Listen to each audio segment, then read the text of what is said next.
Welcome to the Verdin Sports Show. I'm your host, Jacob Verdin. Got our guy G-Sportz in the chat. G, what's up, man? How you been? I've been good, man. How you making out?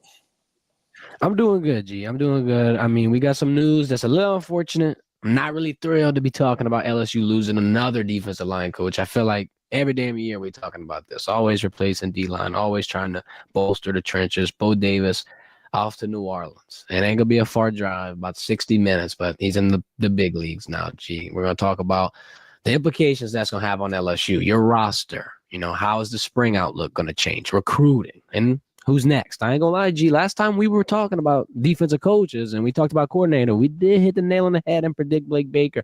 Let's see if we can work some of that Nostradamus magic here today, G. LSU women's basketball keep breaking my damn heart. I mean, over and over and over, we're just gonna keep tripping at the finish line. Like March Madness is right here. We are on February 28th, ladies and gentlemen. The next time we go live is March. You smell it. It's in the air. We're potentially hosting it, but keep playing like that, I don't know how much longer you're going to be in that tourney, G. Let's start it off with Bo Davis. Let's get right into it. Oh, first, I'm going to obviously say if you got any comments, anything you want to talk about, anything you want to join on the discussion with, drop it in the chat. We'll pop you up on the stream, on the screen, give you some screen time, give you your fame. Let's start with the Bo Davis thing. Like we said, for the Saints. And now this was one of the most left field things I've seen in college football all off season. I'm not going to lie. And obviously it's close to home, so that's going to kind of help it take the cake. Second might have been damn Carson Beck. But this one, I mean, you wake up at 8 o'clock in the morning and you're not expecting you to have to enter the coaching carousel once again. He's the highest paid defensive line coach in college football. He's getting paid $1.2 million per year. I'm sure he's going to have to step down in salary. But what are the Saints getting besides the highest paid coach, besides LSU's D-line coach and one of the best recruiters, quite frankly? They're getting a champion, G. I mean, he's been with Nick Saban around the block at multiple schools, won a ring with Nick Saban on the strength staff at LSU in 03, won 2 more rings with Saban at Bama. He had some time with the Dolphins coaching. I mean, he's got pretty much every level of experience. And at least with what I've seen with Bo, the impact he had at LSU, it was instant. And I mean, I know he didn't have a lot of things to work with. And I know that there was a lot of question marks and things we wanted to continue to see.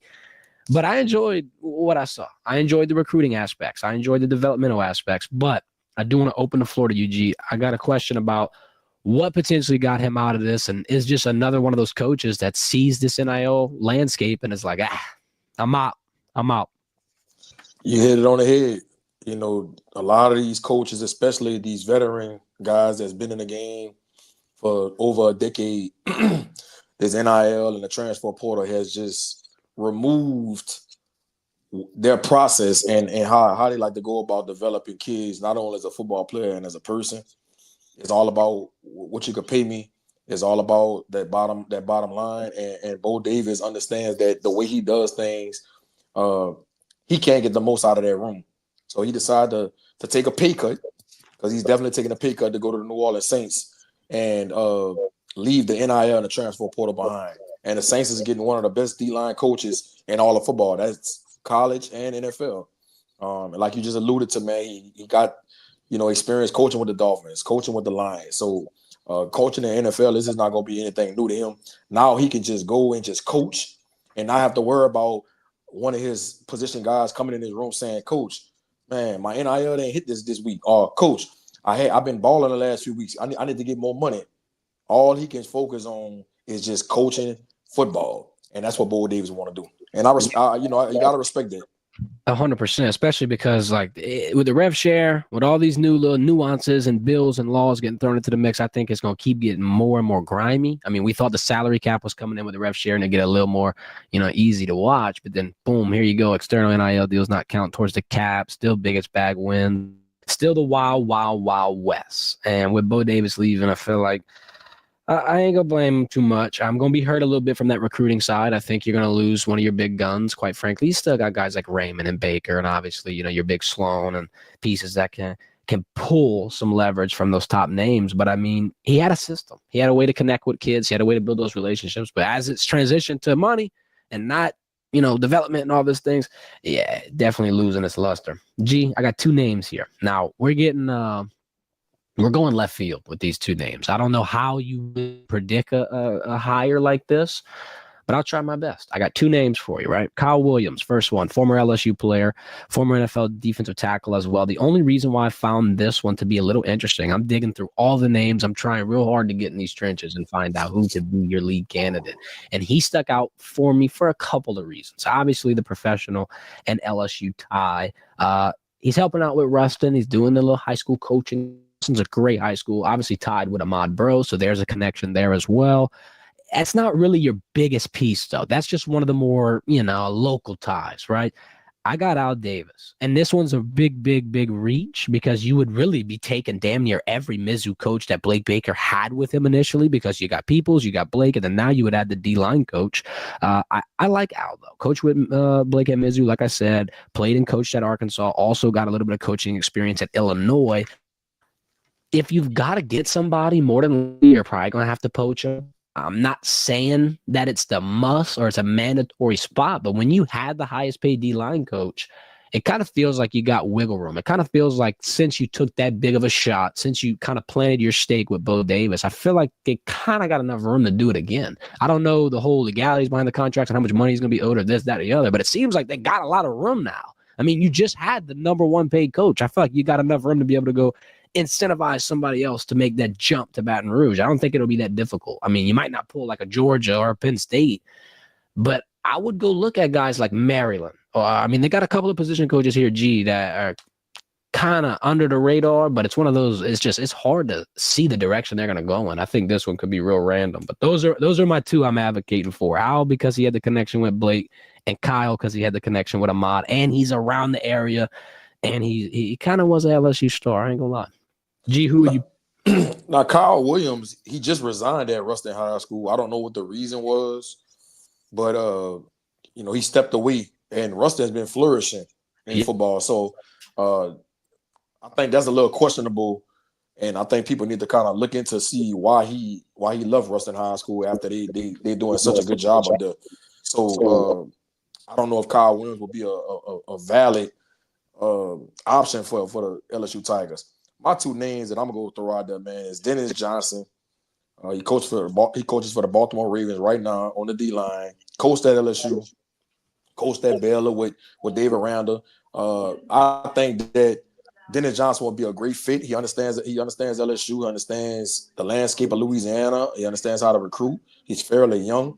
And he's one of the most respected young defensive line coaches in football right now. So I think that Dennis Johnson should be somebody they try to get. The thing is, he's in the NFL. He might not want to come back to college and deal with the NIL and the transfer portal. Yeah. But I'll shoot my shot. My next option will be Gerald Chapman. He's the D-line coach at the University of Florida. He GA'd at LSU under Coach Carter, under Andre Carter. And when Andre Carter got let go and that staff got let go, Gerald Chapman stayed on, I think, for that spring. And then Tulane ended up hiring him. And he stayed at Tulane, and then he left Tulane, and then he went to Florida. But I think Gerald Chapman, man, is a great young coach. I got to know him personally when he was recruiting Quincy Wiggins out of high school. This guy understands D-line play. He understands how to build relationships. Even though we know building relationships is on the bottom of the totem pole in today's era when you talk about NIL and all those things of that nature. But I just think that Gerald Chapman is a young, hungry coach. And I think that he'll be a great fit. And I think he's somebody that could give LSU's D-line coach some stability as a D-line coach. I think they could give this staff some stability, and he can be there for 2 to 3 years. Simply because he's young. He just got his own room 2 years ago. So I don't see an NFL team going after Gerald Chapman so soon, unless he just came to LSU and just hit it out the park. So that'll be my two names, man. It's Dennis Johnson and Gerald Chapman. And that consistency at D-line, man, we need that, because I'm going to read you some statistics, and it almost seems unbelievable. The last 3 years, we've had 4 D-line coaches. The last 6 years, we've had 7. The last 12 years, you've had 11. That's insane. I mean, that seems like a stat that is fictitious. Real quick, before we hop out of this segment, though, I want to know, what do you think you look for in a coach like this? Are you going to look for experience and what they've been able to develop? Are you going to look for how they've been able to recruit and build a room recently? What do you think is the biggest characteristic that we need in a coach at LSU? You got to find somebody that's good at developing. That gotta be the number one criteria when BK is trying to find the next D-line coach. And you want somebody that's gonna get Dominic McKinley, Ahmad Bro, those guys to be able to play and get to their highest level. And if you do it, everything else is gonna take care of itself. The NIL, that's gonna take care of the recruiting. You as a D-line coach, you still gotta be able to have a good relationship with those kids, and they gotta like you and things, and the parents and stuff like that. But you want somebody that's gonna be able to develop and get guys drafted, because you can use that when you're talking about coming to LSU. Because as of late, the D-line hasn't been a hot take over the last few years, and they got to get back to that. And I think, when you start talking about people like Dominic McKinley, and this year Braden Swinson's coming out, Savion Jones, hopefully they can get drafted in like the top 4 rounds, and now LSU can start using that as a pitch. Yep. Start getting kids to understand that we could develop you here. So that's, I think Dennis Johnson is a great developer. I remember when he was at LSU, fiery coach, passionate about the game. And that's why I like Gerald Chapman. I think those two guys are great developers, and they detail oriented. And I think they can get the job done. When do you want this decision done by? You think it's going to be mid-spring, or should they try to hurry up and get this knocked out for the spring game? I mean, they're going to let Kevin Peoples, who's the edge rushers coach, probably coach the D-line for the spring. I don't think they're going to try to rush this. They could kind of get somebody hired before next week. They probably would go that route, but I just think that's unrealistic to get somebody hired and get the contract situation figured out and all that, but before the spring starts next week. I don't see that happening. Yeah, quick turnaround. Let's talk about the NFL. You mentioned Swinson, you mentioned Jones. Got me interested, got me intrigued. Let's update everybody on how they've been doing. So 8 former LSU Tigers getting ready to go into the NFL Combine. 2 of them already participated, Braden Swinson, Savion Jones. Today, you're going to see Zy Alexander and Mason Taylor. And on Sunday, the final 4, Will, Garrett, Emery, Miles, all your old linemen. Let's talk about how Braden has done. I think he showed off some athleticism well. You saw some of the videos he posted on his Instagram.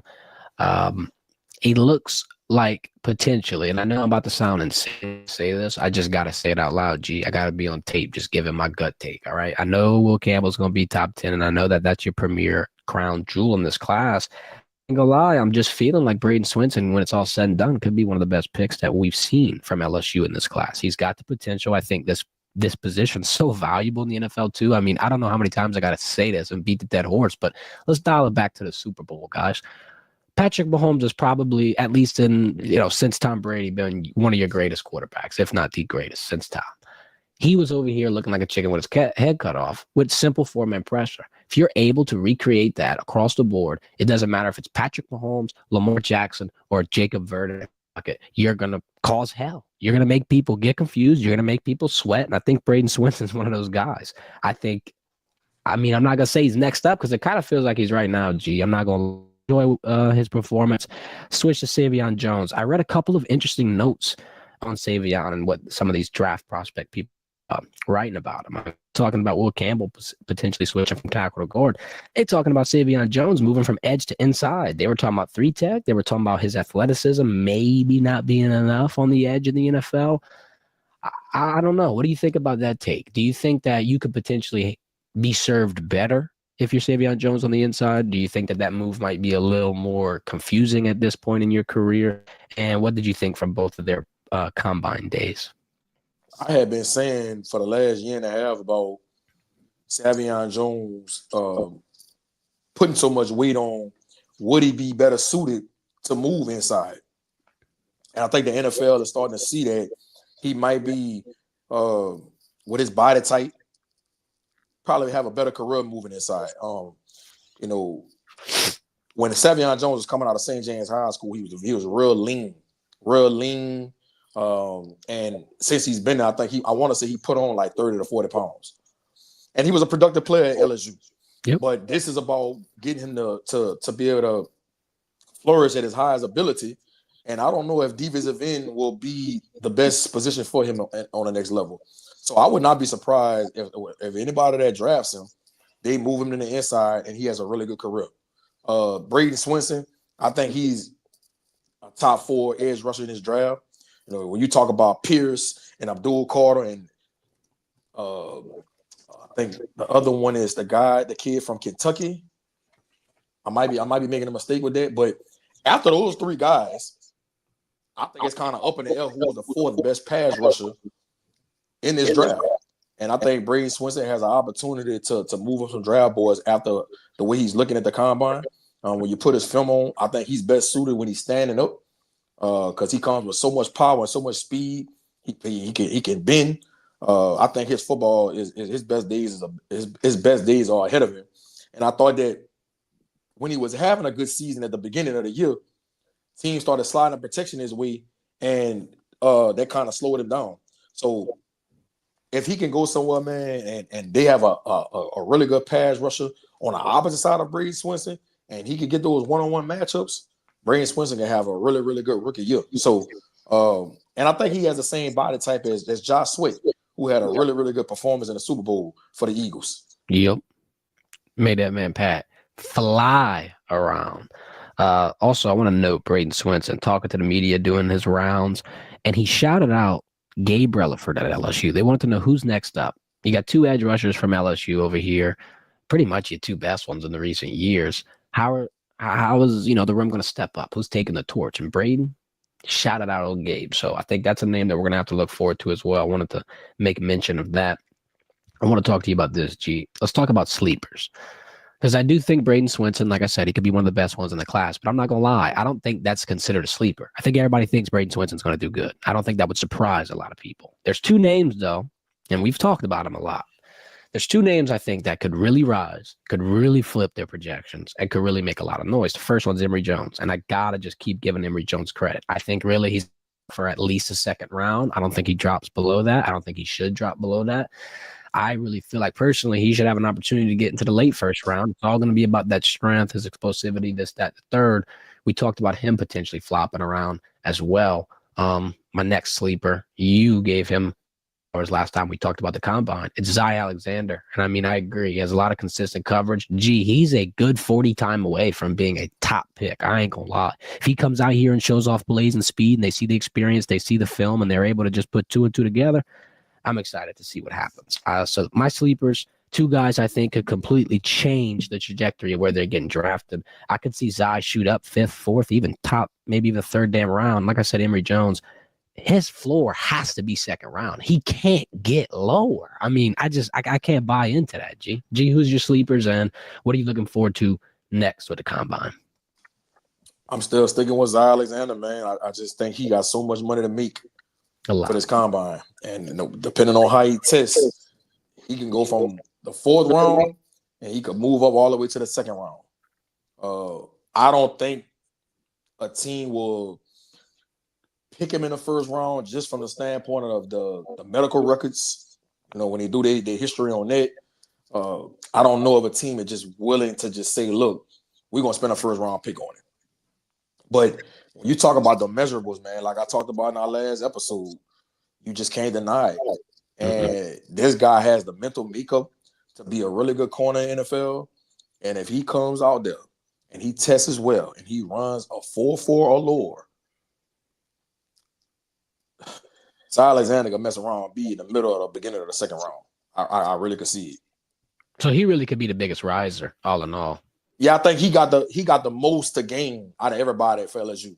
That's including Mason Taylor and Emory Jones and Swinson. I think Zy Alexander has the most to gain. Let me give you a situation. Let's say Zy Alexander comes out, nasty 40, fantastic numbers, off the charts, tests well, combine blows everybody out the water. Does he run that 40 at the pro day again, or just cut it, keep that time? Keep the time? Absolutely not. That's what I would think. I would think, depending on how it goes, some of these people at the combine, if they really, really, really test, they could come on the pro day. Where the sweats, show face, talk, do your measurements. But I don't know. I wouldn't jump into that water again if you don't have to. I don't know if Savion Jones did his 40. I don't think he did. D-line class though, G. Boy, they fast. I ain't gonna lie. You got some D-linemen running 4.8, 4.5. Oh, that's crazy shit. I'm like, oh my God. From Tennessee ran 4.47. I think that solidified him to be the number one edge rusher off the board. I'm telling y'all, bro. If Pierce is still on the board at number 9, the Saints got to go with it. They got to draft him. So Who do you think? Let me parlay this real quick before we talk women's basketball. Give me your top 3 picks for the Saints. You've done seeing everybody get hired in your coaching staff. You see kind of the direction you're going in by keeping Derek Carr potentially. Ninth pick. If it's Pierce on the board, you grab him. Give me 2 other names. Who else would you be happy with as a Saints fan, seeing them punch the card in for on draft day? I would be cool with Pierce from Tennessee. I would be cool with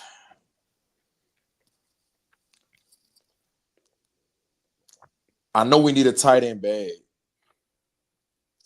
And I'm torn between Colston Loveland and the kid Warren from Penn State.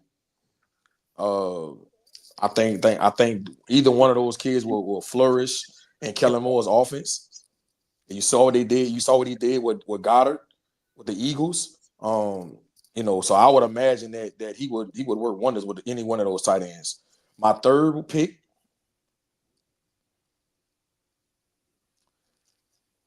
probably will go receiver. Okay. Probably will go receiver. Going on 6'5" or who? Either Luther Verdin, if he's still there. I don't know if I'll go after McMillan.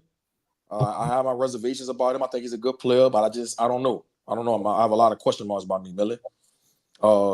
Ibuka, if he's there at 9, but a lot of people are questioning what he's going to run in the 4 there. Some people saying they don't think he's going to run a high 4.4. Some people projecting him to run 4.5, which will put him into the second round. So I think Ibuka or Luther Burden, I'll be cool with any one of those receivers at 9. So Pierce, if he's at 9, I'm getting him as a DN. If he's going, I'm cool with either Warren from Penn State or Colston Loveland from Michigan at tight end, or I'm going receiver and get Ibuka or Luther Burden. What's been dropping Ted McMillan's stock like that? I've seen another report talking about him falling to like outside the top 15, and I thought he was going to be damn near top 10. I ain't gonna lie. Look, different scouts I've talked to throughout the season, because at these LSU games, there's tons of scouts there, and I'm always asking questions, and a lot of scouts just question, can he be pressed? Because on the West Coast in that Pac-12, they don't run a lot of press man. They run a lot of quarter coverage and cover 3. So, and he didn't face a lot of top tier corners in that league, and so people question that, and people question, the competition, as far as like defenses they went against. So, I think he's a talent. Don't get me wrong. I think he's a good player, but they had him going top 10 in a lot of these mock drafts. I think that's a little far fetched. Okay, look. I'm gonna build off of that point you just said. Now I'm gonna go kind of down a rabbit hole, but I gotta get in my soapbox real quick. I gotta step up and stand tall. You just said that the competition of play is obviously something that NFL scouts are looking at. Ladies and gentlemen, it should be a biggest bag win situation in college football. If you're a recruit and you want to get into the NFL, you got to play against the best talent. You got to play in the bright lights. You got to play against the tough teams. I mean, you want to get tested, you got to be in a situation where they're going to test you. And I feel like that what you just told me exemplified that. It just popped a light bulb in my head. Like, okay, why are you going over here chasing a bag, playing against teams that could potentially not get you developed into the point you need to be? Like that. That's insane, because hypothetically, if Ted McMillan was at the SEC playing SEC defenses, I don't know if those question marks are the same. Maybe he doesn't play the same, but hypothetically speaking, those question marks are gone. SEC holds value still. I'm here advocating for the SEC all the time. Let's talk about women's basketball real quick, because I'm going to get my heart broken a little bit, G. I'm going to need your basketball expertise, because I got a lineup proposition for Coach Mulkey and the coaching staff. Obviously, they played Alabama yesterday. Another L. It's a little bit of a bad spot, because you're at the end of the year. You don't got many games left, and you can't have them start to pile up now. 88-85 loss in overtime. Almost another double-digit comeback, though. I'll give them their credit. Now, the seeding updates. If you're worried about a tournament status, I wouldn't exactly worry yet. You're a 3rd seed, I think. I think you dropped out of the 2-seed category, but you'll be a 3rd seed, and that'll be a 4th straight season with the NCAA tournament host in Baton Rouge. I don't think they go lower, even with another loss. In the game, though, Michaela Williams, shout out, another 20-plus point performance. She's the future. phenomenal, shooting ability, scoring ability. I think you're really leaning on her right now, especially with what's been happening with Flau'jae. And we've been talking about the ankle injury. We've been talking about if she's banged up, if she's hitting a wall, if this is kind of that point of the year where everything starts to just slow down. And I mean, that 6-point performance last night, I think it not necessarily confirms it, but it does reassure the worry that I had, where if you don't have your big dogs, Anissa Morrow, Flau'jae, and unfortunately Michaela scoring 20, 25 points, you're in a bit of a rough spot. You're in a bit of a little, awkward position at least. And I gave 2 keys to the game for Alabama. And I said, you have to out-rebound them, and you got to stop having them, be a 3-point threat. Because they were shooting 39% from 3G. That's third in the NCAA for women's basketball. That was an insane statistic. And then Bama comes out and out rebounds LSU by 6. And then at the free throw line, Bama shot 75%. LSU shot 60. They had 4 more threes too. It's free. It's a free shot at the charity stripe. You making almost half of them. That's another big problem. Kim Mulkey got on the podium and just gave credit to Alabama. Said sometimes you just got to give them credit where credit's due. Here's lineup proposition. Now, it could be interesting, but I want your opinion on it, G. So I think the second unit of a basketball team is always important, right? You want to be able to transition your next group of guys or girls into a competitive unit. You don't want the backups just to be backups, right? You do have to have a 6-man or 6-woman that comes out and leads the charge. And for LSU, it's been Kaylin Gilbert all season. She's been doing it phenomenally. I think she could be 6th woman of the year. I think there's a lot of, things you could advocate for her to keep that second unit position. But now I'm starting to think she's pretty much your best scorer in terms of explosivity outside of a Flau'jae or Michaela Williams. And now, once you're seeing LSU getting to this point, I think you got to make the switch. I think you got to put Kaylin Gilbert in the starting lineup. And if you want someone to run in that 2 unit, I think you put Cheyenne Adele Wilson in there. I think in that second unit, you should put that freshman Jada Richard at point and put Shaw off ball, because Shaw's been playing point guard. She averaged 12, 13 points at Duke and at Miami, and then she comes to LSU and averages 3. I'm not saying it's a similar situation to Haley Van Lith. I'm just saying last year with Haley Van Lith, if you put her in an off-ball spot, she scored the most points. Her top 3 scored games, I'm pretty sure she played shooting guard in all 3 of them when she was scoring 20, 22, 24. Takes a little bit to be able to score and be your point guard and run all these plays and distribute all these balls and always be looked at for all these roles. I'm not saying that's the reason why Shaw's kind of slowed down in production, but if your starting point guard is averaging 3 points per game and you got your backup point guard, Kaylin Gilbert, who could potentially give you 15, some nights 20. I think she scored 3 game-winning shots this season.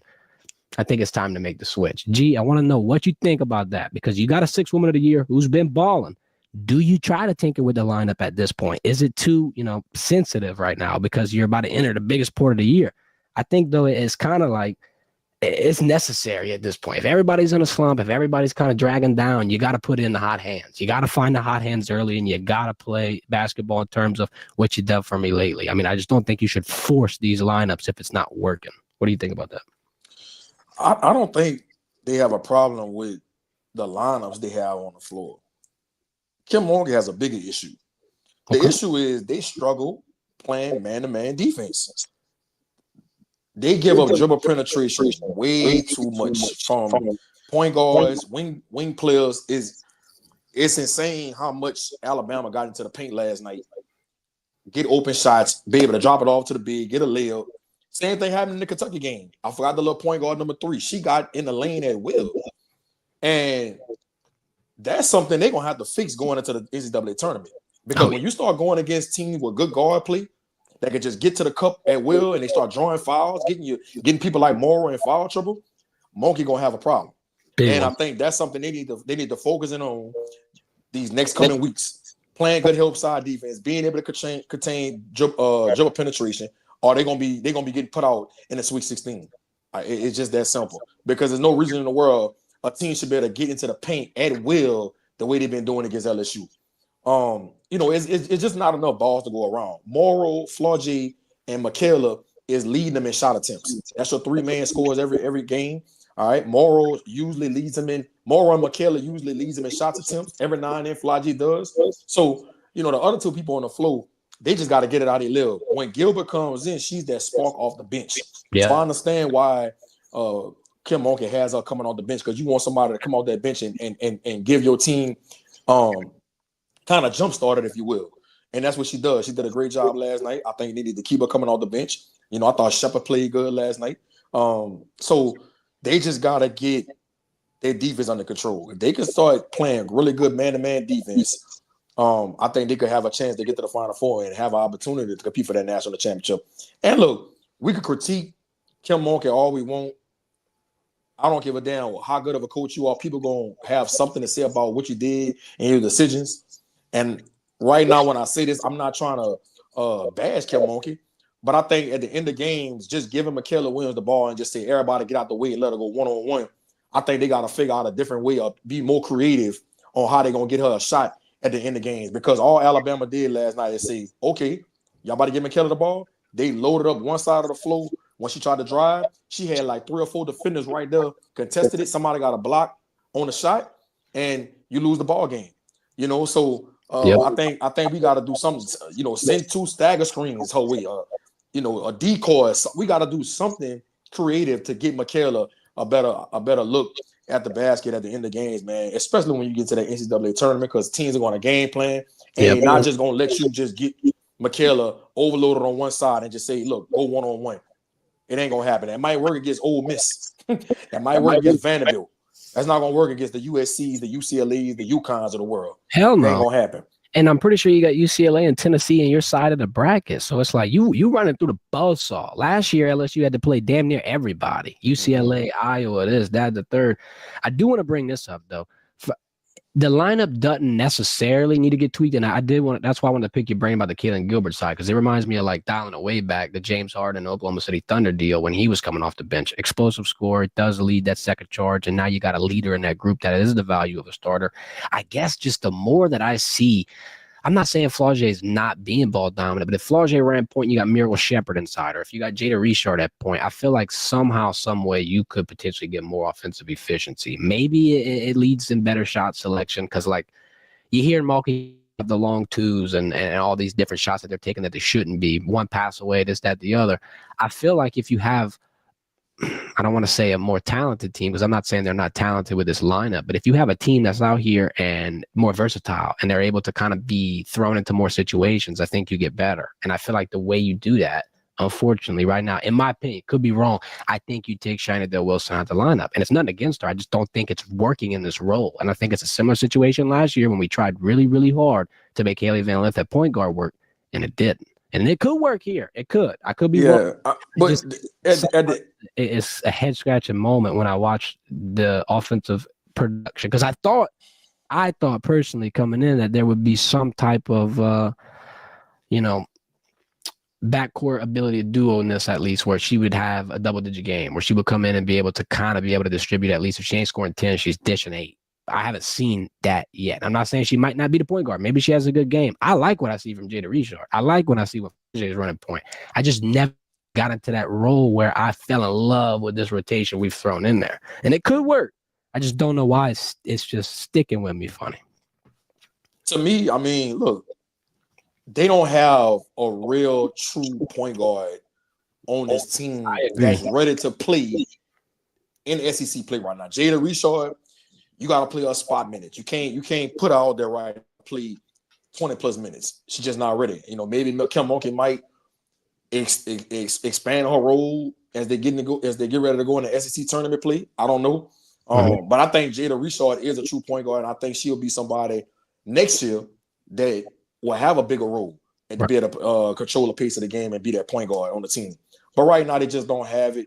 To me, Michaela Williams is the best decision maker with the ball in her hand, in my opinion, and that's scoring and distributing.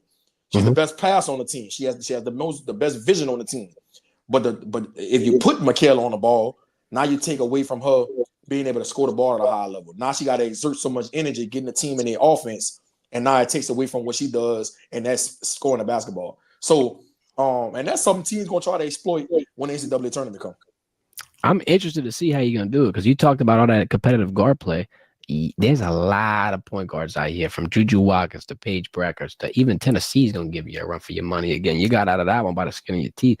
You're going to have to start playing some big girl ball, I ain't going to lie. Last 6 games, that were ranked, Anissa Moore and Flaugier Williams. Flaugier Johnson has 1 game over 20 points. Not like 20 points is necessary for game. I know that's a lot of points. I'm just saying they haven't been able to turn up the fire and flip that switch. I think that you're going to have to start getting creative. Like you said, when people start, scheming people out, the people that you're kind of going towards, like, screw it, give her the ball, let her cook. Once that gets figured out, you're going to have to hit them dry erase boards real hard. I ain't gonna lie. And then hopefully it don't happen too late, because I want to see LSU win a national championship. And I think you got a decent shot this year. And I think you've got some you were able to translate in the portal. And I agree with the point guard comment. And I just feel like you figure that out, the quicker these problems get alleviated and you become that top team in college basketball. I think it's close, though. Let's talk about quick before you hop out of here.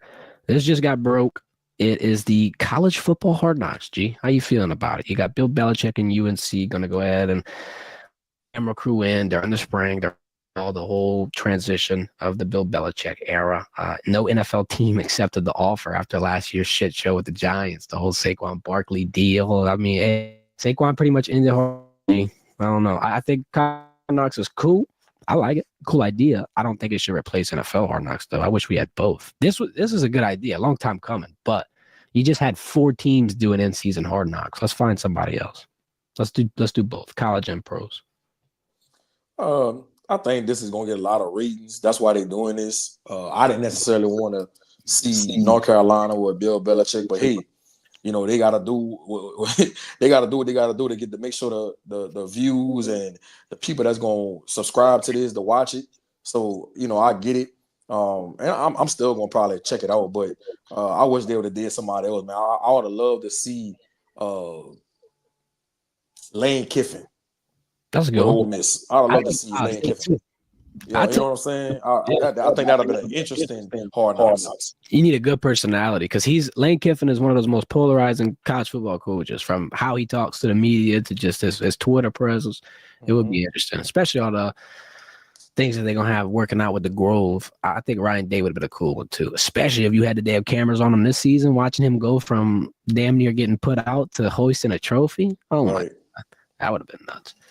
College football Hard Knocks, though. I ain't gonna lie, that's a good idea. I'm definitely gonna be tapped into that. Me too. Anything to say before we hop out? Happy Mardi Gras, man. Stay safe. Happy Mardi Gras for sure. Yeah, we gonna be live again on Monday. I'm not gonna cancel no Mardi Gras stream. Live Monday, live Wednesday, live Friday, 9 a.m. Follow my guy G on Twitter at G_sports. Hit the subscribe button, hit that like button. We about to get out of here for the weekend. G, appreciate your time. Appreciate everybody tuning in. Let's have a good one.